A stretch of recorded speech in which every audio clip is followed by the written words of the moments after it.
Muy bien. Ay, otra vez. ¿Ahora dónde voy? Es al revés. Disculpen. Ya, ok. Ay, también se perdió la foto de fondo. Bueno, ok. Cuando estábamos, era una foto del paisaje como el anterior, pero un poquito más amplio. También se perdió.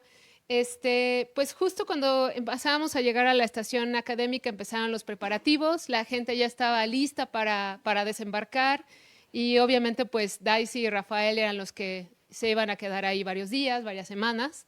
Y esta es la entrada o lo primero que uno ve cuando llega a Vernadsky. En realidad había un poquito más de actividad en el momento en que Laura y yo bajamos, pero bueno, es una fotografía un poquito más colorida de ese momento. Um, y bueno, Daisy y Rafa se bajaron y ahorita les van a contar esa parte de la historia. Nosotros nos quedamos a bordo del buque y nosotros viajamos, y les vuelvo a narrar un poquito el trayecto, viajamos de la estación Vernadsky hacia lo que llamamos María Margarita. O sea, viajamos por el estrecho de Penola, cruzamos el Círculo Polar Antártico, que tenemos nuestro certificado de que pasamos por ese lugar, llegamos hacia la parte exterior de Isla de Laida y a Bahía Margarita. ¿Qué fue lo que hicimos en ese recorrido? Pues fue un crucero oceanográfico, entonces se realizaron muestreos de parámetros físico-químicos y biológicos. Principalmente estos son los equipos, un poquito los equipos que se utilizaron durante esta expedición.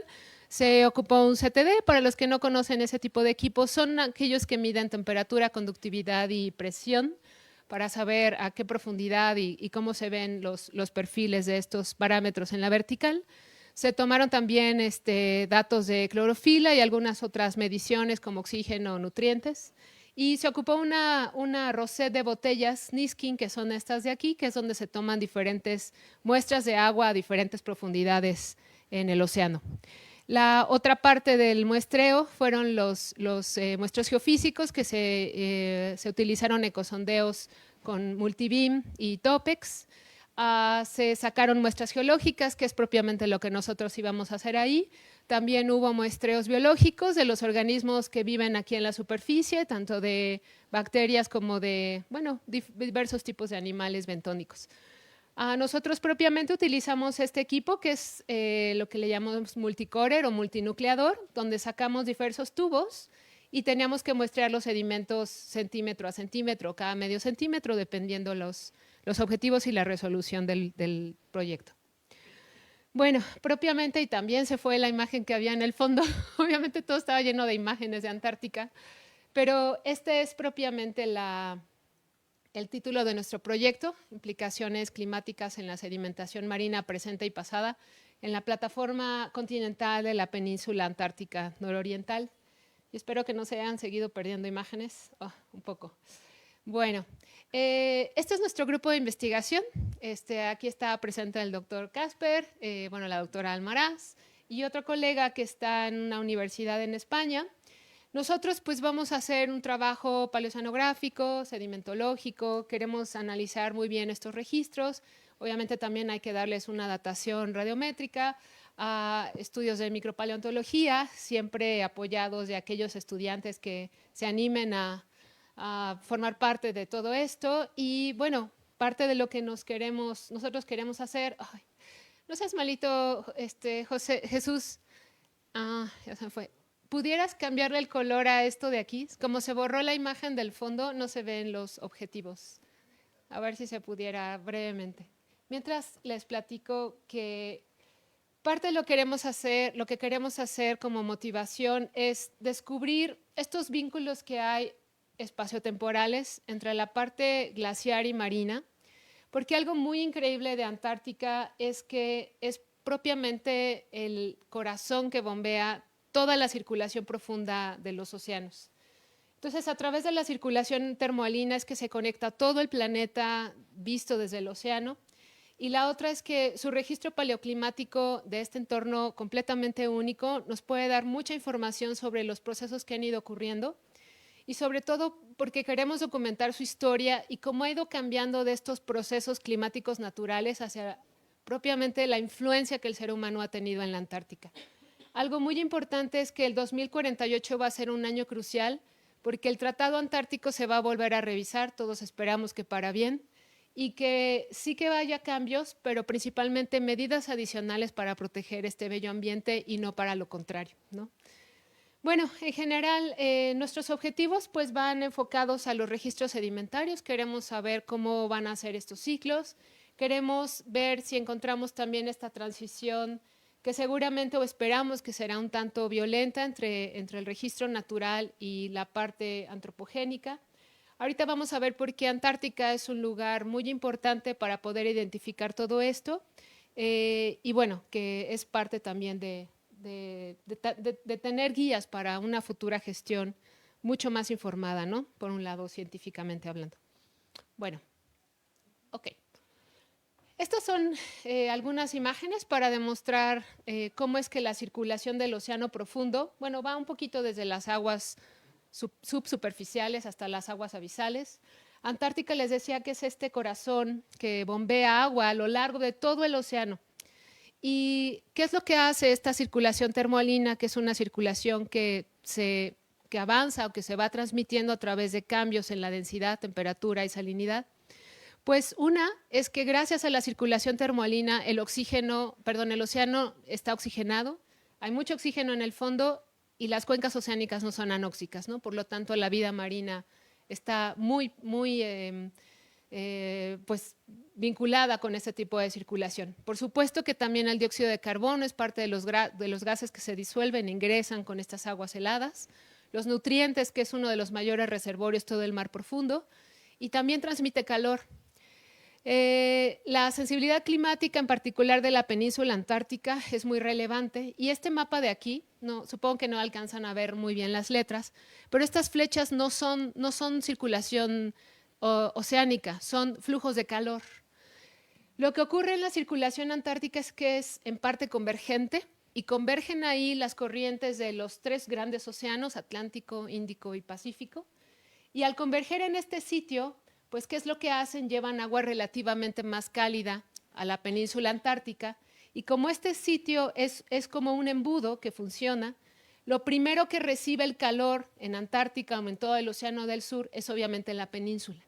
Es el lugar donde se está viendo el retroceso de todo el hielo marino de manera mucho más violenta, y obviamente también eso hace que cambie la descarga glaciar, que aumente el contenido de sedimentos hacia los fondos oceánicos y que aumente la precipitación. Al aumentar la precipitación, de nuevo hay transferencia de calor en ese proceso y hace que se derrita todavía más, y obviamente los gases terminen también por disolverse más, bueno, bajo ciertas circunstancias, ¿no? Bueno, entonces Antártica a su vez tiene redes tróficas muy complejas, es parte de lo que rige los ciclos biogeoquímicos a nivel planetario, y su sensibilidad climática pues es parte de lo que nos interesa estudiar, ¿no? Propiamente el registro sedimentario nos va a permitir ver diferentes escenarios, porque todo va a quedar preservado en estos materiales. Desde la perspectiva oceanográfica y biológica, Antártica tiene dos escenarios contrastantes, al menos a escala estacional, y veremos cómo se refleja eso en el registro sedimentario. Un escenario de verano, donde tenemos mayor actividad biológica debido a la presencia del sol y de que se retrae obviamente el hielo marino. Eso hace que la productividad biológica sea muy abundante y alimente a los organismos que hay en el bentos. Como hay mucho oxígeno en el fondo, son realmente sedimentos bastante bioturbados. En el escenario contrario, que es el invierno, tenemos una placa de hielo marino que cubre toda esta región, pues sobre la plataforma continental, y obviamente todas las especies están adaptadas a estos dos ciclos, ¿no? No es que sea algo extraño para ellos, al contrario, sería algo muy lamentable, muy peligroso, que ellos dejen de tener esta cobertura glaciar en los momentos de invierno. Obviamente el registro geológico, del que les hablarán también con más detalle más adelante, es parte de todo el material sedimentario que va a caer en estos lugares, y bueno, todo eso va a dejar parte de la evidencia, producto de los diferentes avances y retrocesos del hielo marino, del derretimiento glaciar.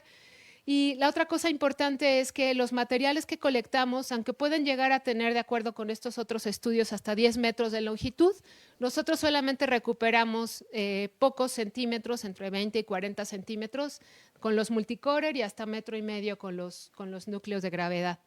Estas son un poco las edades que hay en el fondo del contacto entre la roca y el sedimento, es decir, la cantidad de material marino que se empezó a depositar.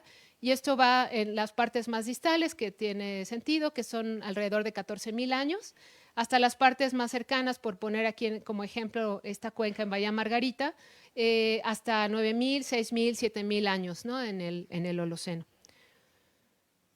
Bueno, propiamente pues hay mucho que decir. En realidad, si todo el mundo cree que es maravilloso, sí que lo es. Es absolutamente maravilloso viajar a este lugar. Ves una cantidad de paisajes que no te puedes imaginar, que por más que las ves en las fotografías no le hacen la más mínima justicia. Y obviamente un montón de organismos, seres vivos que son absolutamente encantadores.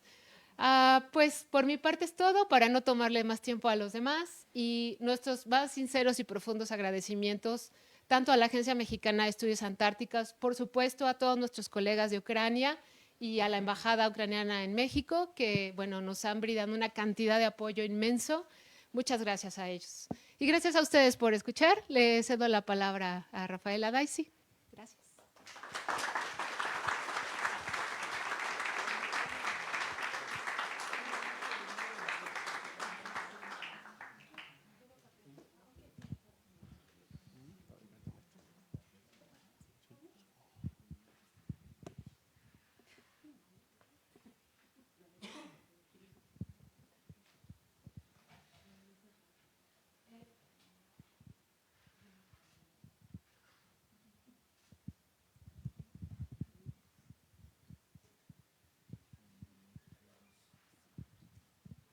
Bueno, chicos, pues muchas gracias por estar acá a todos. Vamos a ir empezando.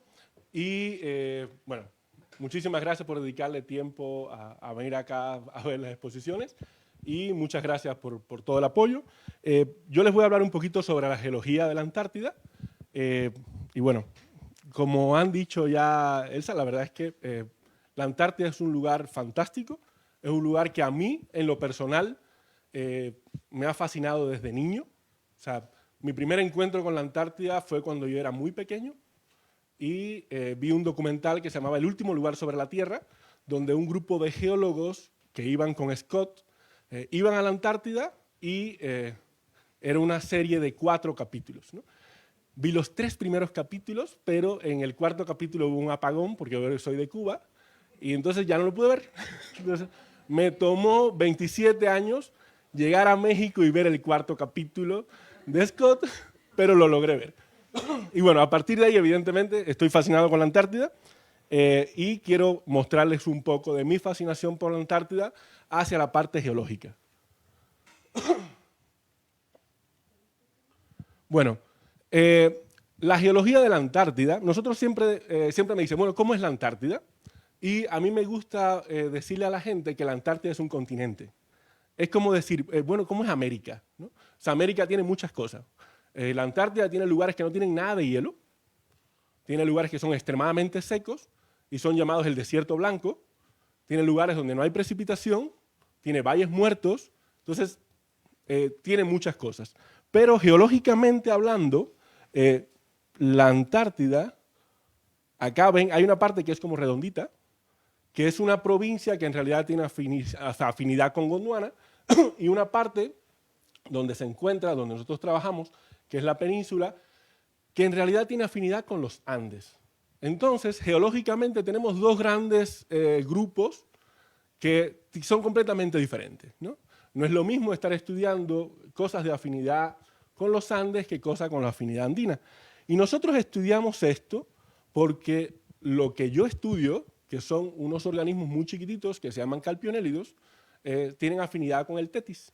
O sea, eran microorganismos que vivían en el Tetis y los hemos ido rastreando cómo pasan desde el mar del Tetis hasta el Pacífico a través de Cuba, México, los hemos ido encontrando en Argentina, así hemos ido buscando, ya lo encontramos en la parte este de la Antártida y ahora lo estamos buscando en el oeste, ¿no? Entonces, básicamente, mi vida como científico me la he pasado cayéndole atrás a estos microorganismos a ver dónde están, ¿no? Y, bueno, si se fijan, la geología es extremadamente compleja, es aún más compleja porque tenemos una gran cobertura de hielo. Y al tener una gran cobertura de hielo, no es fácil ir a levantar secciones, ¿no? O sea, aquí uno puede decir, bueno, yo quiero estudiar tal formación y hay una cantidad de afloramientos terrible. La mayoría de los afloramientos que pudiera haber en la Antártida están cubiertos de hielo, como van a ver ahorita, pero hay una técnica para ello. Y bueno, esto es una evolución geológica de la península antártica. Como pueden ver, aquí hay un margen que es activo y en el este es un margen pasivo. Esto tiene implicaciones muy interesantes para lo que nosotros hacemos y tiene que ver con el depósito de cierto tipo de sedimentos en un margen activo o pasivo. Pero podemos pasar de trabajar un margen activo a un margen pasivo en 3 horas. Entonces, es un lugar muy sui generis para esto. Y bueno, ¿cómo se hace la geología en la Antártida? A lo que vamos, la geología en la Antártida es de las cosas más fascinantes que se puede ver y es muy diferente en dependencia de qué lugar uno va a estar. En el lugar donde nosotros estamos ahora, la estación Vernadsky, pertenece a un grupo de islas que se llaman islas argentinas y esto es lo que vemos normalmente. O sea, tomamos un bote, una Zodiac, y vamos por horas manejando una Zodiac hasta donde queremos ir. Y evidentemente el mar es fantástico porque todo el tiempo tienes ballenas, pingüinos. Entonces llega un momento en que uno no está muy claro si no está haciendo geología o está haciendo biología marina, una cosa así, ¿no? Porque evidentemente todo el mundo, si ves un pingüino, te detienes, ¿no? Y bueno, hay reglas básicas en la Antártida que no se pueden violar. Y una de las reglas es que la única forma en que uno puede lograr hacer trabajos en la estación de Vernadsky, este es Yura, es el pingüino estrella en la portería de fútbol. Si no logras meter un fútbol, al menos un gol, pues no puedes trabajar en la estación Vernadsky. Afortunadamente, la doctora Daisy lo logró, yo no lo logré, pero bueno, nos dieron el chance, yo soy muy malo en fútbol, tengo un récord terrible y se logró y se pasa la prueba. Una vez que se pasa esa prueba, en la Antártida todo se resuelve a través del diálogo con los pingüinos. O sea, los pingüinos, estos son los pingüinos gentú. Los pingüinos gentú tienen esta cara así como diabólica, ¿no? Así como malos. Y a mí siempre me ha dado la sensación de que si hay tráfico ilegal de algo en la Antártida, alguien está traficando focas, alguien está traficando algo, son los pingüinos. Entonces los pingüinos son los que saben dónde está la roca, por una razón, y es que los pingüinos no anidan en el hielo, los pingüinos anidan en la roca. Entonces, si uno quiere saber dónde hay un afloramiento, los pingüinos conocen ese afloramiento y tienen estas carreteras. Estas carreteras son como la autopista del Sol, versión antártica. Son autopistas que te van llevando de un lugar de roca a otro. Si no tomas la autopista, esto sería algo así como la carretera libre, pero está llena de bache y la nieve llega a tener 1,5 metros, 2 metros, entonces es súper difícil caminar. El único problema es el tráfico. Estas carreteras están siempre congestionadas, entonces tienes que apartarte, esperar que pase un grupo de 10 pingüinos con toda la paciencia, vuelves a tomar la carretera, de nuevo llegan, entonces... Pero bueno, una vez que logramos hacer esto, pues se puede trabajar. Y esto es lo que nosotros hicimos. Esto, en la Antártida, además del diálogo con los pingüinos, etcétera, etcétera, hay una cosa que es súper importante. Y es que todo lo que uno puede hacer depende de cosas etéreas como el viento. Entonces, las pláticas son, ¿hay mucho viento? ¿Cuándo va a bajar el viento? ¿Cuándo va a empeorar el viento? ¿De qué dirección viene el viento? Entonces, si el tiempo, el viento, la temperatura conspiran, entonces se puede trabajar. Si no conspiran, no puedes trabajar. Porque la Antártida, tenemos que recordar, que es de los lugares con más viento en el mundo. Entonces, si tenemos un viento alto, no podemos navegar. Y navegar en una Zodiac con algo de viento es terrible, no solo por las olas, sino porque te congelas, ¿no? Con un viento de 60 kilómetros por hora, a una temperatura de -3 grados, la sensación térmica llega a -30, -40 y simplemente pues, no puedes, ¿no? Tuvimos una suerte increíble. Este es mi tercer viaje a la Antártida y nunca había tenido tan buen clima. Pudimos trabajar todos los días. Y gracias a que hubo buen clima y a nuestros compañeros en la base Vernadsky, que nos súper apoyaron, logramos hacer 36 secciones y puntos de muestreo. En cada una de esas secciones levantamos secciones estratigráficas, tomamos muestras para fechamiento. Aquí está Jesús, Jesús, lo sentimos, tenemos una cantidad de trabajo para ti terrible. Gracias por apoyarnos. Y 50 kilogramos de roca esperando a llegar. De hecho, inicialmente yo había pensado 20 kilogramos. Ricardo, perdón. Son 50, porque la verdad es que yo pensé que íbamos a poder trabajar mucho menos y pudimos trabajar mucho más. Y bueno, ¿qué hicimos además? La verdad es que además de todos estos kilogramos de roca, hicimos 1 tonelada de amigos. Queremos agradecer a todo el equipo de trabajo de Ucrania, porque han sido de la gente más cálida y más amorosa que yo he conocido. Nos recibieron súper amables, súper dispuestos a colaborar. Hemos estado haciendo cosas súper increíbles con ellos. Nos trataron, vaya, mejor es imposible. Y bueno, sé que algunos de nuestros amigos de Vernadsky van a ver esto. Un saludo a ellos, a todos. Evidentemente no están las fotos de todos, pero todos saben quiénes son. Ahora sí que diría Bad Bunny que debí tirar más fotos, pero la verdad es que a veces no podía. La verdad es que no lo logro a veces, se me va un poco la onda. Pero bueno, muchísimas gracias y queremos agradecer. Está aquí Patricia. Patricia, muchísimas gracias. Patricia es la presidenta de la MEA y ella es la que hizo posible la primera campaña mexicana a la Antártida. Sin la doctora Patricia no sería posible, no estaríamos aquí haciendo esta presentación.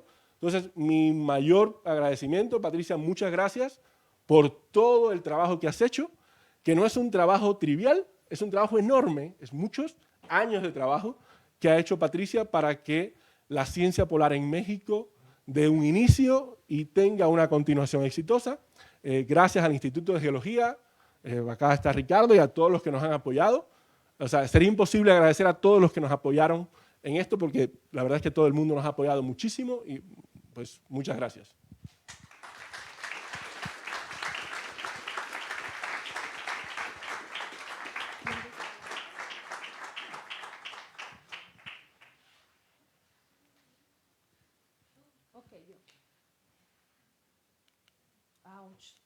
Pues creo que el doctor Rafael estaba leyéndome la mente porque yo también tuve esta sensación de debí tirar más fotos, ¿no? Y quise hacer referencia a este disco que todo el mundo está hablando ahora de Bad Bunny porque así me sentí yo cuando chequé mi teléfono, chequé la memoria de la cámara y me di cuenta que había un montón de información perdida de todo lo que viví en la Antártida. Debí tomar más fotos, pero no lo hice.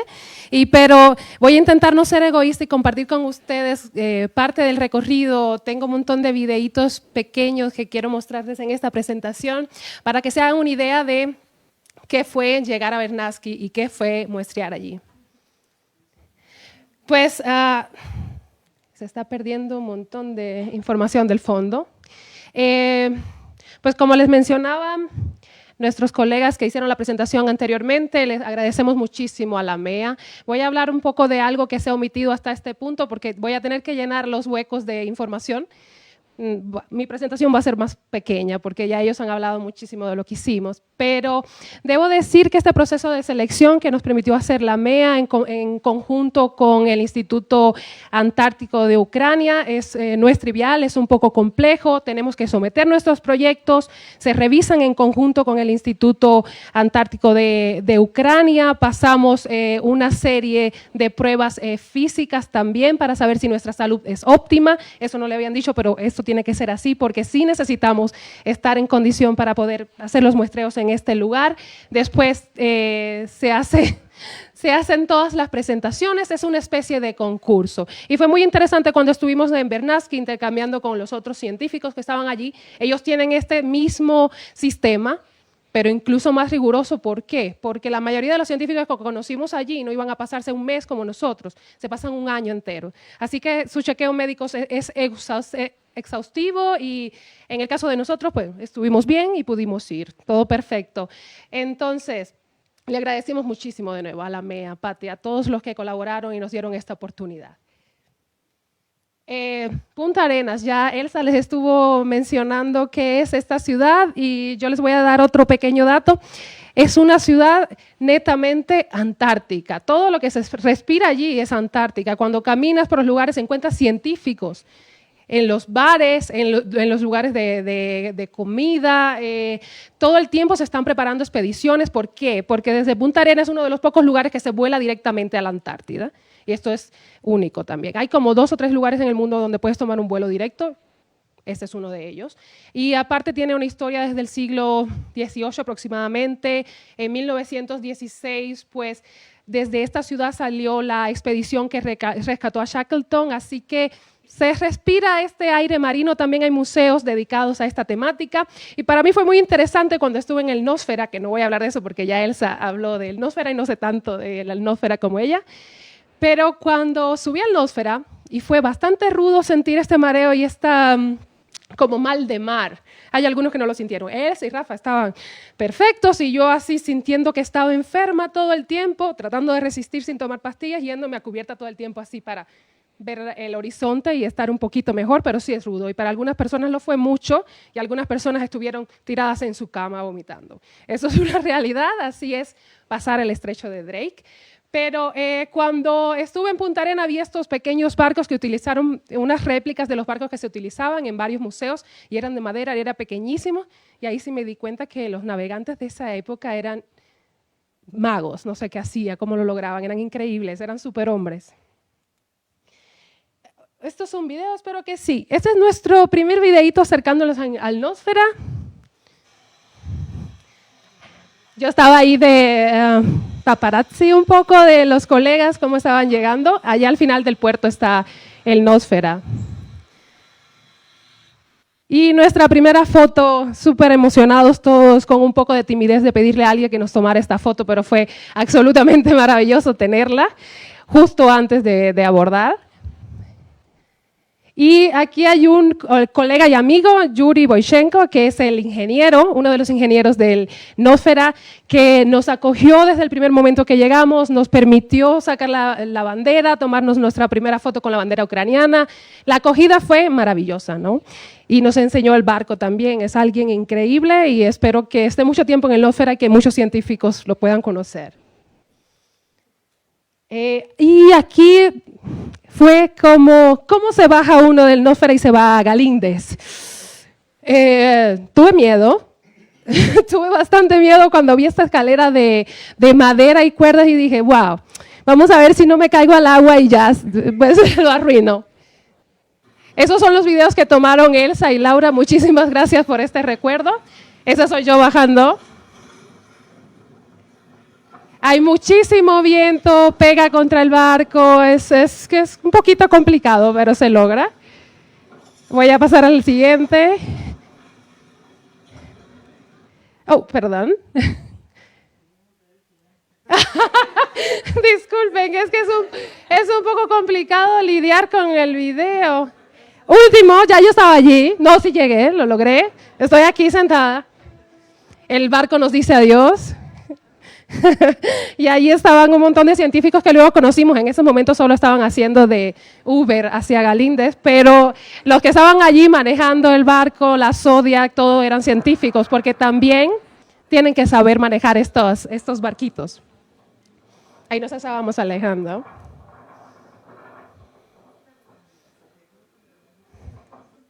Y esta fue como un poco la bienvenida, así se ve por fuera la estación Vernadsky. Estábamos en pleno verano, igual la cantidad de nieve era impresionante. Y así se ve la base por dentro, unos pequeños pedacitos que por suerte no le mostró el doctor Rafa, pero ahora aprovecho yo para mostrarles. La primera foto es de la entrada. Es un espacio reducido, esa es la verdad, no hay espacio personal.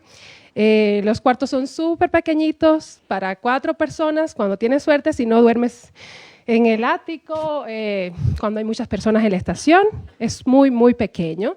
Estos son los pasillos que dan a las oficinas, algunos científicos, como se pasan todo un año, están en estas oficinas y en unos pequeños laboratorios que tienen, sobre todo centrados en biología.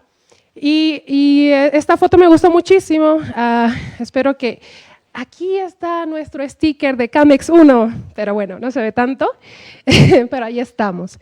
Y este es la tienda de souvenir más al sur de todo el mundo. Y es un lugar súper interesante porque en el contexto que estamos actualmente con la guerra con Rusia, pues en esta tienda de souvenirs se venden como stickers relacionados con la Antártica, con la base, pero todos los fondos que se recaudan aquí de algunos barcos de turismo que van, cruceros, son enviados a los fondos para la guerra de Ucrania. Es un poco delicado el tema, por supuesto. Y este es el bar más al sur y uno de los lugares de encuentro de Vernadsky. Es súper hermoso, súper vintage, por decirlo de alguna manera, muy viejito el bar, se conserva así todas sus paredes de madera, es muy, muy bonito y cierra a las 12. Entonces, pero es un lugar donde se reúnen los científicos al final del trabajo. Ese es otro videíto. Wait for it. Estos son los pingüinos de Galíndez, el que les mostraba el doctor López, ¿no? Hay muchísimos. La investigadora que actualmente se encuentra en la estación Vernadsky, que estudia los pingüinos y la única autorizada a tocarlos se llama Zoya. Nadie puede tocar los pingüinos, tienes que estar a 10 metros de ellos. Está súper prohibido. En la isla hay cámaras incluso checando los pingüinos y a nosotros para que no nos gane la tentación de abrazarlos y esas cosas. Y esa fue mi primera foto de pingüinos. Obviamente tenía que mostrárselo porque uno no olvida su primer amor, pero tampoco su primer pingüino. Entonces esta fue mi primera selfie de, oh, mi Dios, estoy aquí. Entonces ahí me estaba cayendo en cuenta yo que estaba en Galíndez. Y ahora vamos a lo serio rápidamente para no aburrirlos. Esto es un mapa un poco donde está Galíndez, la estación es de otra publicación.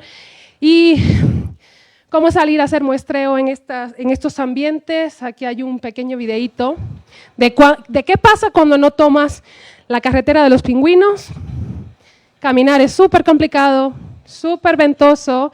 Estaba tratando de buscar un video en donde perdí mi bota en el hielo, pero ese no estaba. Pero sí, caminar por las autopistas de los pingüinos es la única opción, porque si no estás todo el tiempo dentro de la nieve, cayéndote, etc. Ok, y ahora ya el doctor Rafa les habló un poco de las muestras geológicas que tomamos. Yo voy a hacer un recuento breve del otro tipo de muestras que tomamos y que tuve la oportunidad de sumar a nuestros kilos de rocas y de muestras que hicimos en la Antártida. Esto es un pequeño resumen, unas tablas sobre la cantidad de suelos que se ha muestrado hasta el momento. En la Antártida, un total de 2.499 pedones en las diferentes áreas que están fraccionadas aquí. A nosotros nos tocó la parte de la península Antártida, pero lo súper interesante que a mí me llamó muchísimo la atención es que del archipiélago de Vilmes, donde estábamos nosotros, no hay prácticamente ningún trabajo sobre suelos, no habían edafólogos en la estación y prácticamente el grupo de científicos ucranianos que estaban allí no han hecho ningún trabajo sobre esto, así que fue una noticia muy, muy buena para mí y no perdí la oportunidad de tratar de muestrear todo lo que me parecía interesante.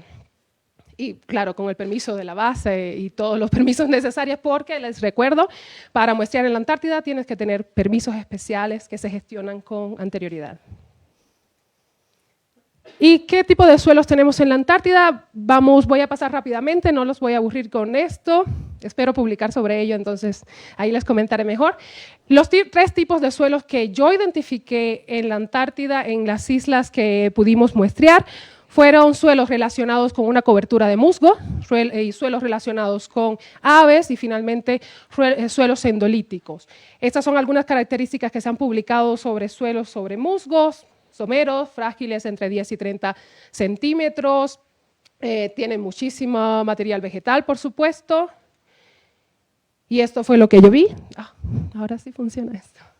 Este es uno de los perfiles que tuve la oportunidad de muestrear, pero muestré muchos más. Este en específico es del Cabo Rasmussen.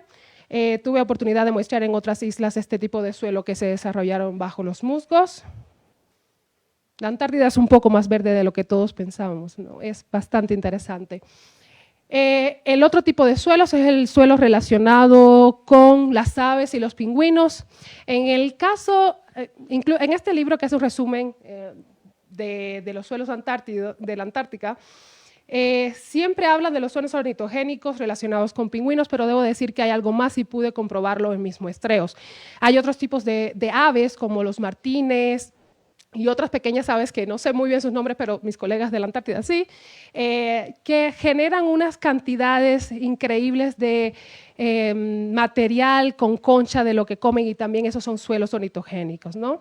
Y también tuve la oportunidad de muestrearlos. ¿Qué características tienen estos suelos? Se relacionan con los pingüinos porque se relacionan con el guano de los pingüinos y son ricos en nitrógeno, fósforo, calcio, y este guano de los pingüinos transforma este material mineral inicial.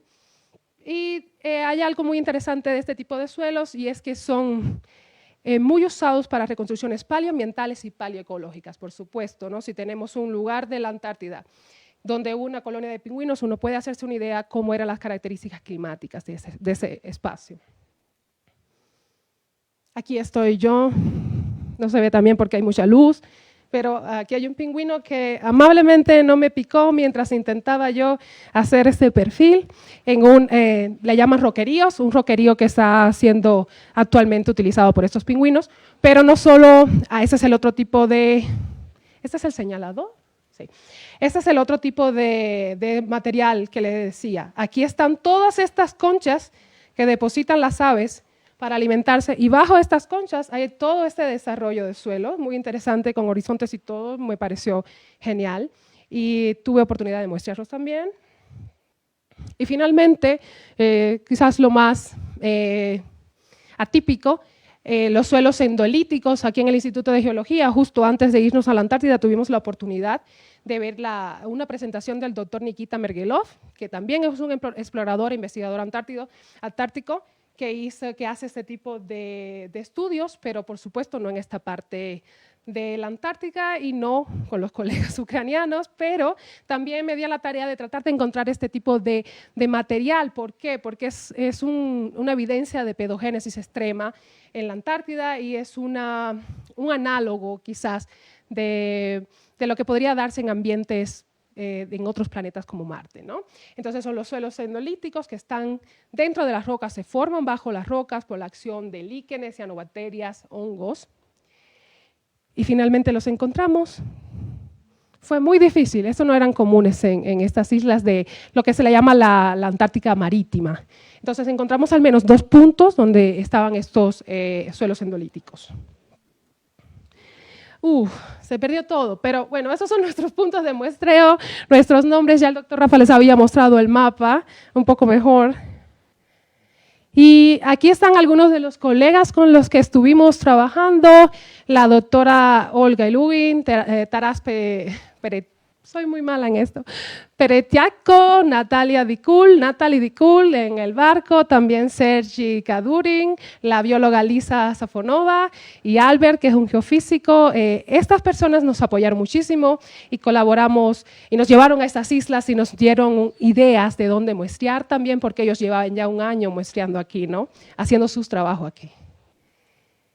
Y eso es todo. No se ve la parte de arriba, pero muchísimas gracias por participar de este seminario. Gracias a la MEA y gracias al Centro de Ciencias Antárticas de Ucrania también.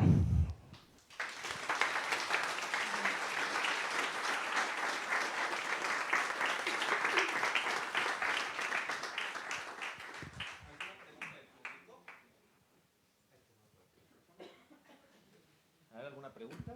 Doctor. Yo, bueno, más que una pregunta, como me tengo que retirar en una reunión, quería tomar la palabra. Felicitar a los expositores, a los ponentes del día de hoy. Me voy a parar aquí porque no veo nada y me saca de onda estar hablando de espaldas. Felicidades a quienes participaron en esta expedición. Yo, más que una pregunta, lo que quiero es poner un poco de contexto de cómo surge esta iniciativa. veo que ya me embarcaron en más cosas y es importante que sepamos, ¿no?, cómo surge esto. A mí cuando se me acercaron a la dirección del Instituto de Geología y me preguntaron si Geología tenía pues la disposición de participar en un proceso de selección para esta primera expedición universitaria o mexicana, ya me perdí, creo que es de México, ¿no? De México. De México a la Antártida, pues yo obviamente dije, pues claro que sí, ¿no? Sobre todo porque sabemos, como ya vimos en esta presentación, que hay grupos académicos interesados, ¿no?, en los materiales de origen geológico en esa parte del globo, ¿no? Y bueno, le entramos al proceso de selección. No sé si para nuestra fortuna o o para nuestra desgracia, pues fueron 2 de geología los que fueron seleccionados. No, yo al contrario, con mucho gusto recibí la noticia, pero lo digo con ese poco de humor porque eso implica recursos, ¿no? Recursos porque la entidad tiene que comprometerse a proporcionar recursos para la movilidad sobre todo y pues de alguna manera esto funciona de forma concurrente con las demás partes involucradas. Entonces a mí me da mucho gusto que después del esfuerzo que se hizo para conseguir esos recursos, que nuestros académicos hayan podido sumar junto con los académicos del ENCIT, pues el resultado ahí lo ven, ¿no? A lo mejor ahorita no vemos todavía la parte de productos generados de esta expedición porque pues acaban de regresar y lo que tenemos son muestras y datos, ¿no? Entonces la idea de este seminario era dar a conocer a la comunidad por qué se hizo eso, desde dónde se hizo y cuál es el objetivo. Ya vimos que tienen materiales de diversa índole, ¿no?, que vienen con estas muestras. Y por lo que acaba de mencionar el doctor Rafael López, de que el compromiso era movilizar 20 kilos de roca y ahora resulta que son 50, pues también eso implica un esfuerzo adicional, ¿no? Ya lo sabía Rafa, porque ayer me buscaron, ¿no? Pati ya me había dicho y pues bueno, hay que hacer el esfuerzo de traerlas. Si ya se hizo el esfuerzo de ir hasta allá, hacer los levantamientos, los muestreos, pues ahora necesitamos los materiales para que los grupos interesados en ellos se pongan a estudiarlos y nos gustaría ver estos productos científicos, ¿no?, para la comunidad, que creo que van a ser muy interesantes porque no es fácil llegar allá y obtener muestras de esta parte del planeta, ¿no? Entonces yo quiero reiterar mis agradecimientos. En primera instancia, pues obviamente a la Agencia Mexicana de Estudios Antártidos, ¿no? Gracias por la invitación y por considerarnos.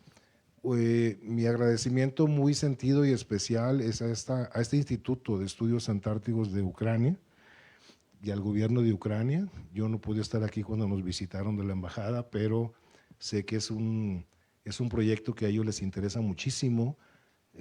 Y vincularlo con la academia y pues particularmente con la Universidad Nacional, pues para ellos es pues también algo interesante e importante, ¿no? Yo esperaría que esto continúe, que se sumen otros grupos académicos a estas expediciones. Esto da para mucho con diferentes objetivos y se abre pues una ventana y una perspectiva de posibilidades de estudiar. Y mencionaron algo importante al inicio del seminario. A mí me gustaría ver que en este tipo de esfuerzos y en este tipo de proyectos se involucren cada vez más estudiantes y que de aquí surjan, perdón, ¿no? No soy yo, no soy yo, y que de aquí surjan, pues incluso muchas tesis, ¿no? O sea, yo veo aquí la posibilidad de hacer muchas tesis de licenciatura, maestría y de doctorado. Entonces, muchas gracias también a la directora del ENCIT que está aquí presente, gracias Beatriz, y a todo el personal, y pues no me voy a extender más, me disculpo porque me tengo que retirar, me esperan para una reunión y los dejo con las preguntas que puedan tener y el diálogo con los académicos. Gracias a todos. Nada más, un favor, antes de las preguntas, una foto para Gaceta UNAM nos están pidiendo, si pueden pasar Elsa, Rafa. ¿Rafa está por ahí? Ah, sí. Y Elsa, rapidísimo. Sí, Doc, por favor. Doctora, usted también, por favor.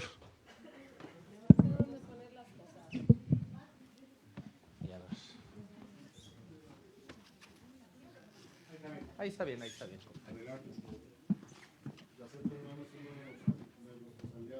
Por favor, Jordi. ¿Sabes qué, Jordi?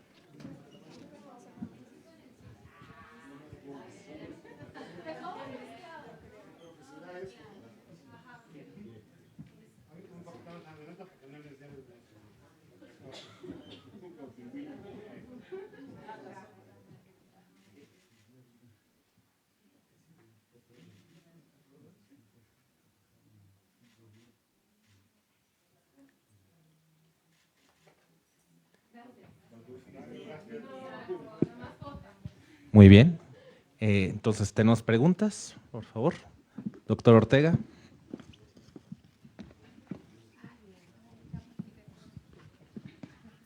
Bueno, pues fascinante su plática, increíble. Realmente, que hayan estado en un lugar que quién no le gustaría andar entre los pingüinos, ¿no? Bonito. La pregunta es la siguiente, es verano allá, ¿verdad? Entonces, ¿cuánto duraba el día? Porque si estuvieron ahí 3 días, pero trabajaban 24 horas porque había luz, entonces eso les duplicó el tiempo de trabajo, ¿no?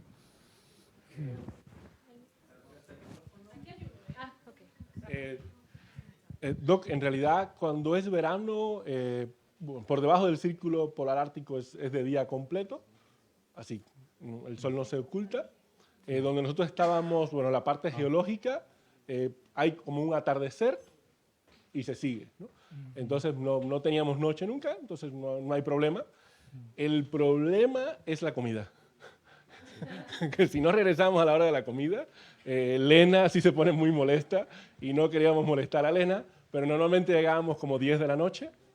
Entonces, o sea, 10 de la noche está bien porque todavía no hay mucho frío y el viento está tranquilo, ¿no? Entonces, el problema más bien es el viento, no tanto la luz, ¿no? Ok, gracias.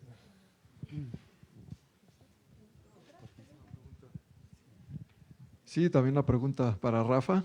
Fue interesante, muy interesante la presentación.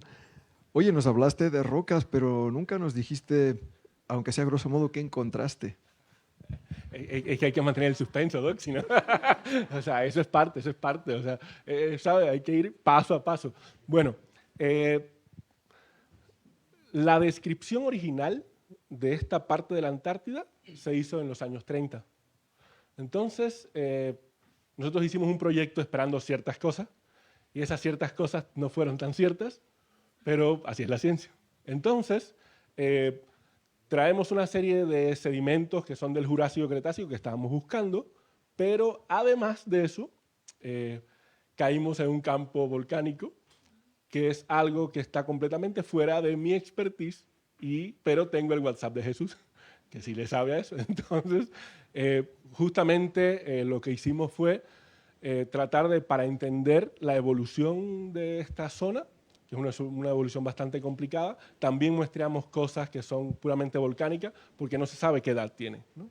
Entonces, de hecho, aunque parece en el mapa que todo es como Jurásico, lo que se hizo fue solamente extender un fechamiento que hay muy arriba y se dijo, bueno, mira, esto, si es basalto, ¿no? Pero la realidad es que en la parte este, donde hay algunos estudios más sobre este proceso de apertura, donde están los diques basálticos, hay al menos 6 generaciones de diques y esperaríamos que tal vez en esta zona sea parecido. Pero, de nuevo, es como al aire es lo que yo creo. Cuando feches, Jesús, dirás, tal vez, o sea, en la Antártida a mí siempre me pasa que yo creo una cosa y después es otra, ¿no? Entonces, siempre me ha pasado. Espero que ahora tal vez me equivoque o no, pero siempre es bueno para la ciencia. Gracias. Yo quisiera hacer otra. Sí, hablando de rocas, hay unas muy especiales en la Antártida y el Instituto de Geología tuvo una de ellas, pero desapareció. Me estoy refiriendo a las meteoritas, porque eso es muy frecuente, ahí entre la nieve ver algo negro. Entonces es un lugar espectacular, ¿no? Para miles y miles que se han colectado en la Antártida. Si regresan allá, no se les olvide buscar ese tipo de rocas, ¿eh? Doc, siempre las estoy buscando. Ahora el problema más serio es que, o sea, si bien es verano, o sea, durante el invierno ahora hubo mucha nieve, o sea, teníamos como 5 metros de nieve. Entonces sí es posible que hubiera, pero nosotros no la íbamos a ver. Entonces, en la parte, o sea, la Antártida tiene, bueno, nieve, nieve, nieve, hielo, pero en realidad hay una meseta. O sea, entonces, la mayor cantidad de muestras de meteoritos están en la meseta, porque la meseta tiene hielo duro. Entonces, como son oscuros, hacen como que la nieve se derrite y se ve. En la parte costera es muy difícil de verla porque se cubre todo el tiempo, ¿no? Y en la meseta no cae nieve.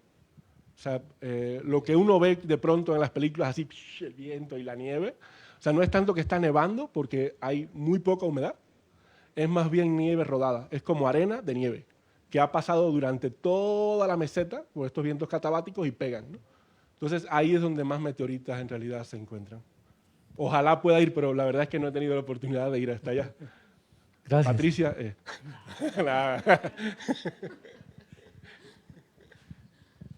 ¿Alguna otra pregunta? No. Doctor, adelante. Pues muchas felicidades, de verdad es muy interesante. Oye, pero ¿hay indicios de vulcanismo activo ahí en alguna zona?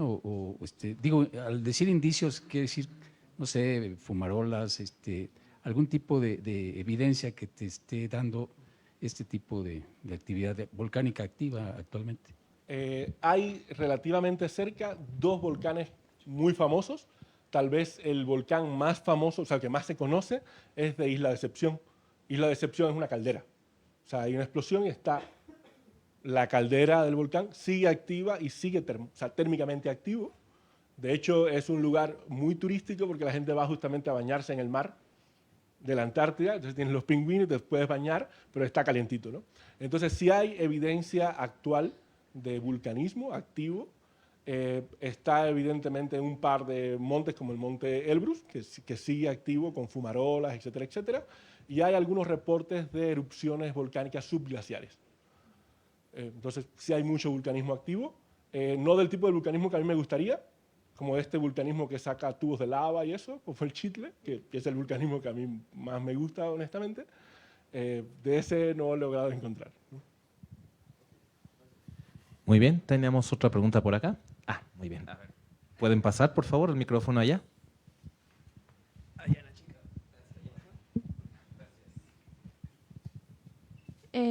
Bueno, yo un poco de las cosas que pues sabemos de forma como moderna, bueno, no tanto, pero quiero saber de ustedes de forma ya pues que han ido y pueden platicarnos un poco más directamente sobre los cambios que han presentado por el cambio climático, más que nada porque pues lo que yo sé es de una forma bastante como que sé que existe ese problema y demás, ¿no? Pero pues mi imaginación no me da para entenderlo o pues no podría como relacionarlo a algo directo, pues porque no, obviamente no lo he vivido, pero pues ustedes que lo han experimentado, han estado ahí, pues básicamente quiero preguntar más o menos como los cambios que han tenido y más o menos si han notado como, bueno, podrían relacionarlo como alguna proyección a futuro y qué tipo de pues medidas o cosas podríamos saber, porque pues les digo, o sea, yo de una forma como pues de las clases que tengo, porque pues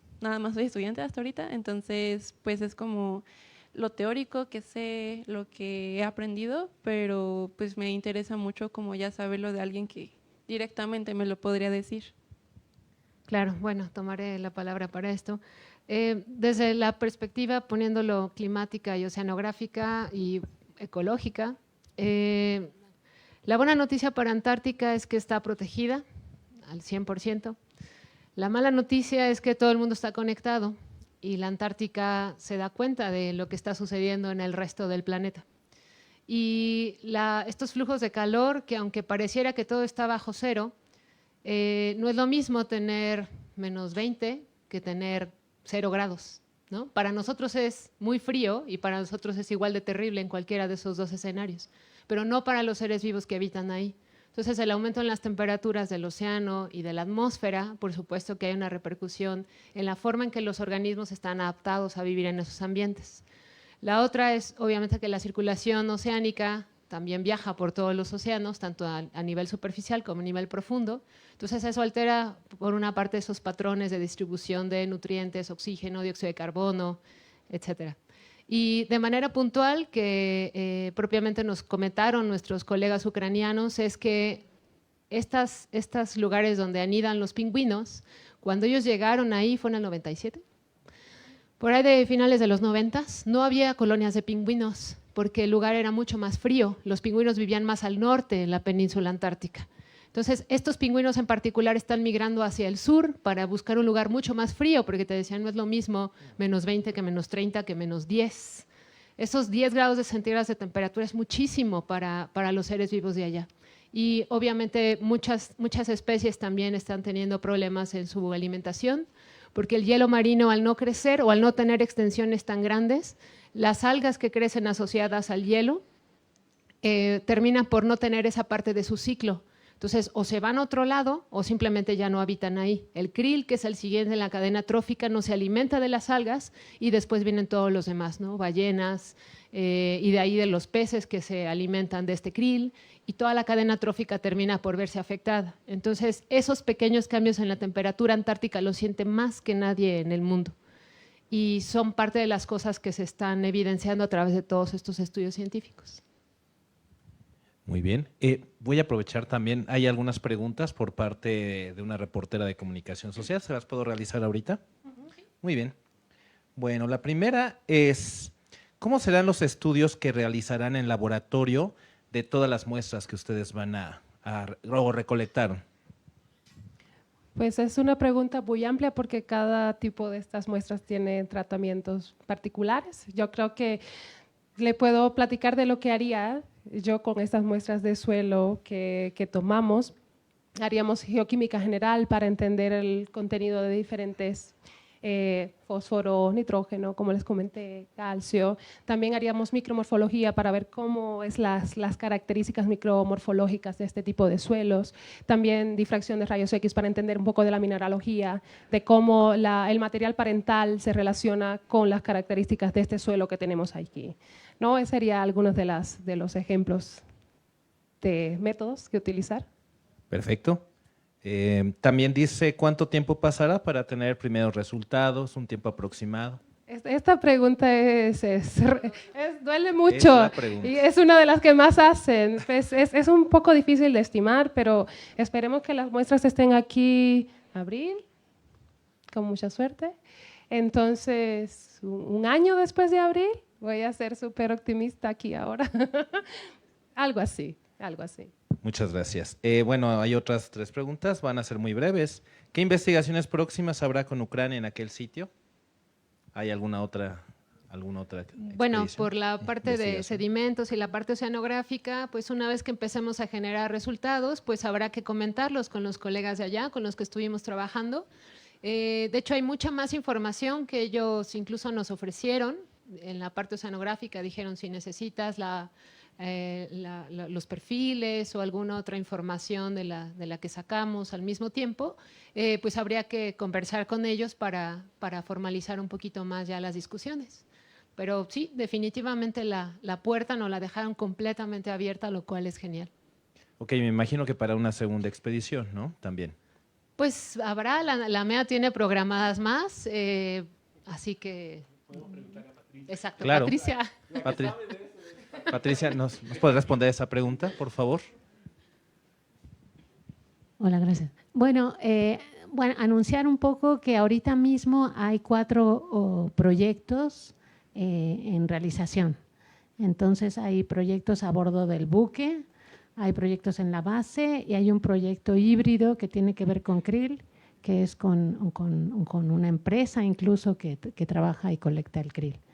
Entonces, vamos a evaluar, la verdad es que los ucranianos han estado muy contentos con los científicos mexicanos, con la potencia de la ciencia mexicana. Entonces, además debo resaltar que estos investigadores pusieron un montón de su parte de esfuerzo. Suena fácil no estar para las Navidades, decirle adiós a los hijos e irse a mostrar muestras rocas, pero estos investigadores la verdad es que han puesto un montón de su parte. Las instituciones nos han apoyado lo que han podido, estamos muy agradecidos también.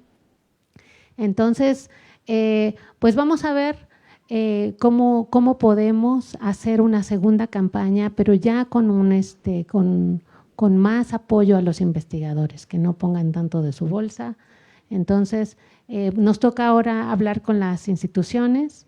Nos toca también revisar con Ucrania cómo se sintieron, cómo vamos. Y bueno, si todo marcha bien, tenemos un documento firmado por 5 años. Entonces, bueno, pues es una un llamado a la comunidad de futuros científicos antárticos que se conecten y que sometan sus proyectos para la evaluación de la segunda campaña y bueno, y que nos ayuden también a mover a las instituciones para que podamos tener más apoyo, incluso a la Secretaría de Ciencia, ¿no? Muy bien, y bueno, algún último mensaje, por ejemplo, a los jóvenes científicos que también estén interesados en este tipo de expediciones y estudios. Bueno, no, sí, es que esto es obviamente una colaboración a todos niveles, ¿no? Sin los estudiantes, obviamente no se pueden hacer las cosas. Entonces, pues los que estén interesados en realizar tesis, porque sí tienen que hacer tesis, no es solamente actividad divulgativa, es que hay mucho que trabajar. Entonces, los proyectos tienen que ser robustos, tienen que estar ahí al 100% porque a su vez tenemos un compromiso enorme con Ucrania y hay que mostrar resultados lo antes posible. Entonces, hay que estudiar mucho. Si es un lugar del que no tienen la menor idea, tienen que ponerse a leer sobre ese lugar para tener idea y estudiar mucho y intentar y querer y ser buenos científicos, ¿no? Junto con todo lo demás. Muchas gracias. Bueno, una última pregunta del colega y cerramos con el seminario. Muchas gracias, pues muchas felicidades por el viaje y por tan buena exposición que realmente lo divulgan con mucha pasión, buen humor y muy interesante. Yo vengo de la revista de la Universidad de México, como les comentaba antes, y junto con la Gaceta también tenemos mucho interés en dar a conocer lo que vivieron, lo que están haciendo. Y mi pregunta más bien va orientada hacia el interés de la prensa. Si ha habido acercamientos de otros medios fuera de la universidad, ¿qué tanta curiosidad creen que despierta en otros medios el trabajo que están haciendo? Gracias. Sí, gracias por la pregunta. Ha habido interés de varios medios, incluso hubo interés cuando estábamos allí en la Antártida. Realmente fue dificilísimo responder.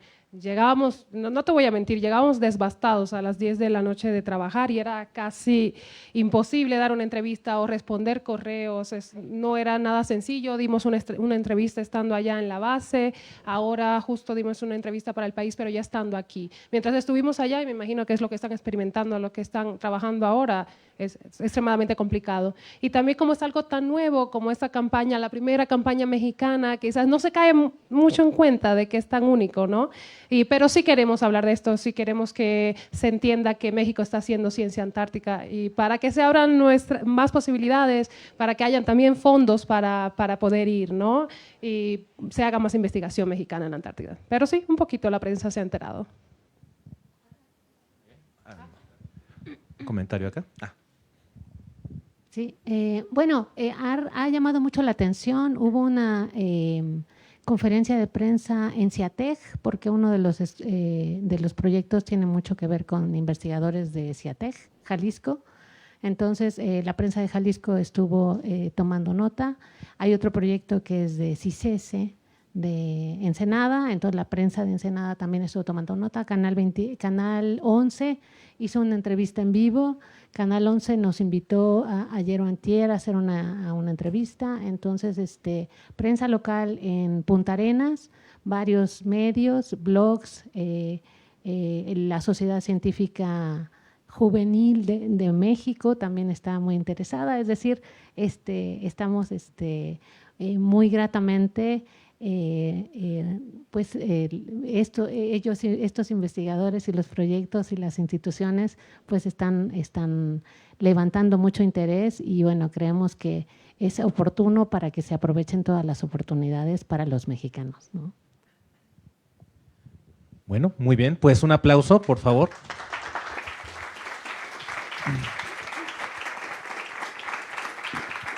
Y les agradecemos su presencia en este seminario. Estén atentos a la programación que vamos a tener de los seminarios de dinámica terrestre superficial. Muchas gracias.